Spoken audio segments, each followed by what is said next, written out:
Pihak Pertamina Sulawesi mengimbau warga untuk tidak panik perihal kelangkaan BBM. Pertamina memastikan stok BBM saat ini masih aman. Maraknya antrian BBM di sejumlah SPBU termasuk di Kota Makassar, Sulawesi Selatan memicu kekhawatiran pembelian BBM secara berlebihan. Pihak Pertamina pun meminta warga tak perlu khawatir. Pertamina memastikan stok BBM dan juga LPG hingga saat ini masih aman. Lalu untuk stok BBM maupun LPG di wilayah Sulawesi, insya Allah kami pastikan aman.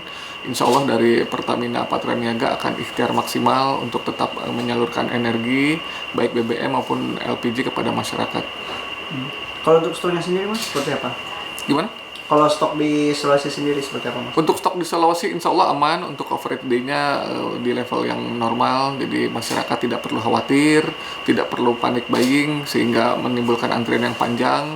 Kami himbau kepada masyarakat juga untuk bijak menggunakan energi, lalu untuk hemat dalam menggunakan energi, dan juga jangan termakan oleh isu-isu yang memprovokasi terkait dengan kelangkaan BBM maupun berita-berita hoax di sana yang menyatakan bahwa harga akan naik.